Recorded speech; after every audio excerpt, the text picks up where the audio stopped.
Friends, welcome back to my channel K సామ్రాజ్యం. ఈరోజు మనం చేసి ఎండి రొయ్యల పచ్చడి అంటారు, పాతకాలం పద్ధతి. మా నాయనమ్మ నాకు చెప్పింది. ఇది చాలా టేస్టీగా ఉండిద్ది. నూనె, చింతపండు అవసరం లేదు. Simple recipe friends. ముందు మనం టేస్ట్ చేద్దాం. చాలా బాగుంది ఫ్రెండ్స్. ఇది మా నాయనమ్మకి ఎండి రొయ్యలు అంటే చాలా ఇష్టం, కాబట్టి మా నాయనమ్మ ఈరోజు లంచ్కి ఇదే చేయబోతుంది.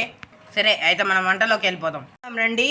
ముందుగా ఎండి రొయ్యలు, ఆ తర్వాత పచ్చిమిరపకాయ వేగించిన తర్వాత చిన్నుల్లిపాయ, ఉప్పు.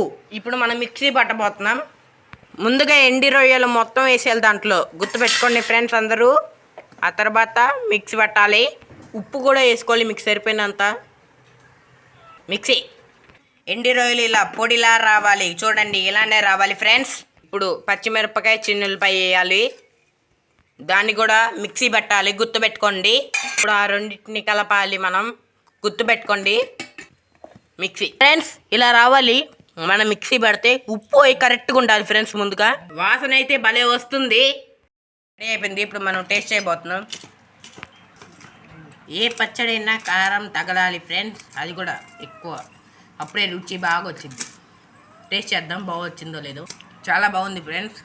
మీరు కూడా తప్పకుండా ట్రై చేయండి. నచ్చితే లైక్ చేయండి, షేర్ చేయండి, కామెంట్ చేయండి. మరిన్ని కోసం మా ఛానల్ సబ్స్క్రైబ్ చేసుకోండి. Bye friends.